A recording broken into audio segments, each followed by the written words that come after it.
Nobody looks forward to having difficult conversations. But what if you didn't have to fear them and actually knew how to navigate them? That's where Crucial Conversations comes in, and you'll learn all the key takeaways right now. Chapter 1. What's a crucial conversation and who cares? The authors introduce the concept of crucial conversations. These are the high-stakes exchanges where emotions run strong, opinions differ, and the outcomes have lasting consequences. Think about a time you had to confront a colleague about unmet expectations or discuss a sensitive family matter. These are crucial conversations, and avoiding them or mishandling them can lead to unresolved issues, stress, or even broken relationships. As the book explains, at the heart of almost all chronic problems in our organizations, our teams, and our relationships lie crucial conversations. These conversations often determine success in both personal and professional spheres. The key takeaway here is that these moments are inevitable.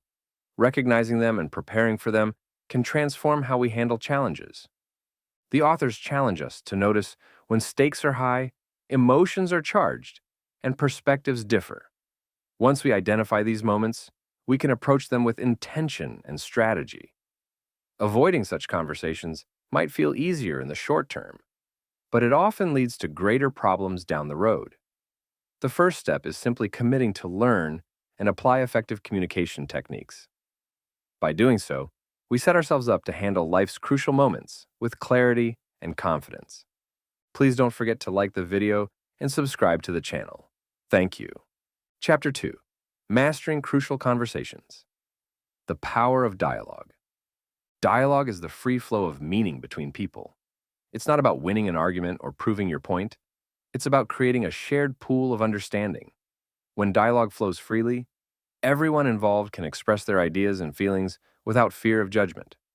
This shared understanding often leads to better decisions and stronger relationships. A key idea in this chapter is that dialogue thrives in a safe environment. When people feel safe, they can say anything. Imagine a team brainstorming solutions. If one person fears judgment, they might withhold a valuable idea and the group loses out.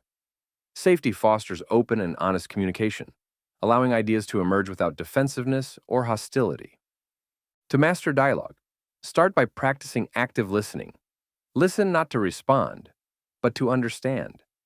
Focus on what others are saying rather than forming your next rebuttal. Next, prioritize creating a safe space. This could mean setting ground rules for respect or showing empathy during difficult moments. Lastly, always aim to understand others' perspectives. By doing so, you encourage collaboration and prevent misunderstandings. The takeaway? Dialogue isn't just about talking, it's about creating an environment where everyone feels comfortable contributing to a shared pool of meaning. This is where the real power of communication lies. Chapter 3. Choose your topic. How to be sure you hold the right conversation. Chapter 3 dives into how crucial it is to pinpoint the real issue before diving into a discussion. The authors highlight a common mistake: avoiding tough conversations by focusing on trivial or surface-level issues. For instance, you might argue with a partner about who forgot to do the dishes when the underlying issue is feeling unappreciated. As the authors put it, identify what really matters before speaking up. Addressing the wrong problem wastes time and energy, often leading to frustration on both sides. To ensure a productive conversation, it's essential to uncover the core concern. This may involve reflecting on what's truly bothering you and asking clarifying questions like, is this a symptom of something bigger? And when you approach a conversation, think about the bigger picture. Are you addressing the most significant issue, or are you stuck on minor grievances? For example, if a team member is missing deadlines, the real conversation might not be about time management, but about whether they feel supported in their role. By focusing on what truly matters, you can make better use of your time and ensure the conversation leads to meaningful solutions. Chapter 4. Start with heart. How to stay focused on what you really want. In any crucial conversation, it's easy for strong emotions to take over, clouding our judgment. This is why the authors urge us to start with heart, to clarify what we truly want for ourselves, for others, and for the relationship. The authors remind us to ask, what do I really want for myself, others, and the relationship? This clarity helps guide the conversation in a positive direction. For example, if you're giving feedback to a coworker, your goal might be to improve team performance, not to vent your frustrations. By keeping this in mind, you can approach the conversation constructively. Self-awareness is key here. When emotions like anger or frustration arise, pause and check in with yourself. Are your actions aligned with your goals, or are you reacting impulsively? Reframing negative emotions can help you stay focused on the desired outcome. For example, instead of seeing a disagreement as a threat, view it as an opportunity to strengthen the relationship through understanding. Ultimately, starting with heart means mastering your motives. By staying true to your goals and managing your emotions, you can approach conversations with confidence and purpose, even when tensions are high. Chapter 5. Master My Stories. How to stay in dialogue. When you're angry, scared, or hurt. Often, when we're angry, scared, or hurt, it's not the event itself causing those emotions. It's the way we interpret it. For instance, imagine a coworker interrupts you in a meeting. You might think, they don't respect me, which fuels frustration. This interpretation or story can escalate your emotions unnecessarily. The authors emphasize that the stories we tell ourselves create our emotions. Separating fact from story is essential to staying rational. In the example of being interrupted, the fact is that someone spoke while you were speaking. The story you add about disrespect or bad intentions might not be true. Instead, consider questioning your narrative. Could there be another reason they interrupted? Were they excited or unaware? The key is to recognize and challenge automatic thoughts that may not reflect reality. By focusing on observable facts rather than assumptions, you regain control over your emotions. Asking yourself, what story am I telling myself, can be a powerful tool to calm down and engage constructively. Remember, mastering your stories doesn't mean suppressing emotions. It means redirecting them toward productive dialogue. This way, even heated moments become opportunities for connection and understanding. Chapter 6. Learn to look, how to notice. When safety is at risk. Safety is crucial in any conversation. When people feel unsafe, they either retreat into silence or react with verbal aggression, what the authors call violence. For example, imagine discussing a touchy issue with a colleague, and suddenly they stop responding or start raising their voice. These are signs that the dialogue is breaking down. When dialogue stops, look for safety issues first, the authors advise. It's important to recognize silence and violence as signals that something deeper is happening. Silence, such as avoiding the topic or withholding opinions, often masks fear. Violence, like interrupting or making accusations, might stem from frustration or feeling unheard. Spotting these behaviors allows you to pause and address the underlying safety concerns. Nonverbal cues, such as body language or changes in tone, can also reveal when safety is at risk. If you notice crossed arms, averted eyes, or tense speech, take a moment to acknowledge the tension. Restoring trust might involve saying something like, I sense this conversation is getting tense. Let's take a moment to ensure we're both comfortable moving forward. By addressing these safety breaches openly, you help rebuild trust and encourage a return to open dialogue. Practicing this skill in everyday interactions like team meetings or family discussions can make it second nature. When you learn to look for safety signals, you gain the ability to keep even the most difficult conversations on track. Chapter 7. Make it safe. How to make it safe to talk about almost anything. When people feel unsafe, they either shut down or react aggressively, and meaningful discussion grinds to a halt. To restore safety, the authors highlight two essential elements: mutual respect and mutual purpose. Simply put, people need to feel valued and know that their goals are being considered. As the authors explain, mutual respect is the foundation of safety. Without it, trust crumbles, and conversation becomes impossible. For example, if a heated argument arises at work, an acknowledgement like, I appreciate your perspective and I want to find a solution that works for both of us, can help reestablish respect. Additionally, focusing on mutual purpose, what both sides are trying to achieve, can realign the discussion and reduce defensiveness. The authors provide practical tools to rebuild trust when safety is at risk.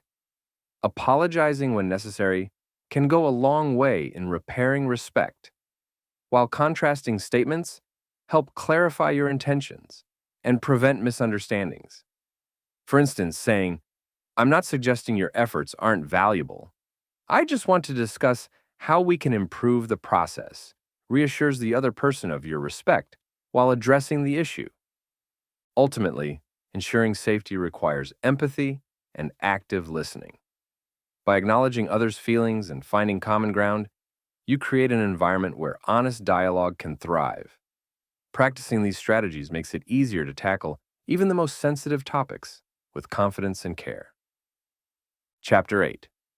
State my path. How to speak persuasively, not abrasively. In Chapter 8, the authors introduce the STATE framework, a powerful tool for expressing opinions clearly and persuasively, without coming across as aggressive. STATE stands for share your facts, tell your story, ask for others' perspectives, talk tentatively, and encourage testing. This method helps balance confidence with humility, ensuring that your input invites dialogue rather than shutting it down. The authors emphasize the importance of starting with facts, as they are less likely to provoke defensiveness. For example, instead of accusing a teammate of being unreliable, you could say, I've noticed that 3 deadlines were missed last month. Facts set a neutral tone, making it easier to transition to your perspective. From there, share your story. I'm concerned because it affects our team's ability to meet goals. Talking tentatively is another crucial step. As the authors explain, tentative statements invite dialogue. Forceful statements shut it down. Using phrases like, I'm wondering if, or could it be that, shows openness to other viewpoints. This approach prevents the conversation from becoming combative and encourages collaboration. Finally, the E in STATE, encourage testing, means inviting others to share their thoughts and even challenge your perspective. Asking questions like, what's your take on this, or do you see it differently, ensures the dialogue remains inclusive and balanced. By practicing the STATE framework, you can confidently share your ideas while maintaining a respectful and open atmosphere, fostering better outcomes for everyone involved. Chapter 9. Explore others' paths. How to listen. When others blow up or clam up. When conversations become tense, people often react by either blowing up in anger or clamming up in silence. These reactions can shut down dialogue entirely, unless we take deliberate steps to understand what's happening. The authors emphasize that understanding others' perspectives requires both curiosity and patience. It's about setting aside your agenda temporarily to genuinely explore what's driving the other person's emotions. As they say, when others hesitate, invite them to share their path. This means creating a safe and supportive environment where they feel comfortable opening up. For example, if someone becomes silent during a meeting, you might ask, I noticed you've been quiet. What's on your mind? Using open-ended questions like this encourages them to share their thoughts and emotions without feeling pressured or judged. The key is to listen to understand, not to reload your arguments. This means resisting the urge to interrupt or defend your position while they're speaking. Instead, show genuine interest by paraphrasing and validating what they express. For instance, saying, it sounds like you're frustrated because the process feels unfair. Do I have that right? Helps confirm their feelings and keeps the conversation moving forward. Ultimately, exploring others' paths is about fostering trust and mutual understanding. When you approach conversations with curiosity and patience, even tense situations can become opportunities for collaboration and connection.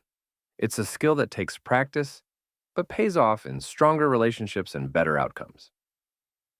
Chapter 10. Retake your pen. How to be resilient when hearing tough feedback. Let's face it, criticism can sting. But the authors remind us that feedback is a gift, even when it's hard to hear. Instead of seeing feedback as an attack, we're encouraged to view it as an opportunity for growth and improvement. One key to resilience is separating your personal identity from the criticism. As the authors explain, don't take feedback personally. Focus on what you can learn from it. Imagine a colleague points out that your recent presentation lacked clarity. Instead of thinking, I'm terrible at presenting, reframe the feedback. I can work on making my ideas clearer next time. This shift helps you process criticism objectively without internalizing it as a reflection of your worth. When receiving feedback, it's important to pause and reflect before reacting. A moment of silence can prevent defensive responses and give you time to process what's being said. Reframing criticism as a learning opportunity also fosters personal growth. For example, if a client points out a shortcoming, ask yourself, what can I improve here to provide better service? Lastly, asking clarifying questions ensures you fully understand the feedback. Questions like, can you give me an example of what you mean? Show that you're engaged and willing to learn. By staying open and resilient, you not only preserve relationships, but also position yourself for continuous improvement. Tough feedback, when handled well, can be one of the most valuable tools for growth in both personal and professional life. Chapter 11. Move to action. How to turn crucial conversations into action and results. A conversation, no matter how well-intentioned, falls short if it doesn't lead to clear agreements and concrete steps. The authors stress this by reminding us, a conversation isn't over until everyone agrees on who will do what by when. Without clear action plans, discussions remain just that, discussions. To avoid ambiguity, it's essential to ensure that all parties leave the conversation with a shared understanding of what happens next. For instance, if you're resolving a workplace conflict, don't just agree to do better. Instead, assign clear roles and responsibilities like, I'll send the revised project plan by Friday and you'll review it by Monday. This level of clarity prevents misunderstandings and ensures accountability. Another vital point is setting deadlines. Clear timelines keep people on track and avoid the common pitfall of vague promises that never materialize. Following up after the conversation also reinforces accountability and shows commitment to the agreed-upon outcomes. A quick check-in like, how's progress on your part of the plan, can keep things moving forward. Ultimately, the goal is to ensure that the outcomes of crucial conversations are actionable and measurable. By summarizing agreements, assigning roles, and setting deadlines, you transform talk into tangible results. This approach ensures that your conversations are not only meaningful, but also impactful. Please don't forget to like the video and subscribe to the channel. Thank you. Chapter 12. Yeah, but advice for tough cases. Chapter 12 addresses the what-if scenarios, the exceptionally tough conversations where standard strategies might not seem enough. These are the conversations that feel like uphill battles, where emotions run high, resistance is strong, or progress is slow. The authors acknowledge these challenges by reminding us, every difficult situation has a way forward if you're willing to adapt. Flexibility and creativity are your best tools in such cases.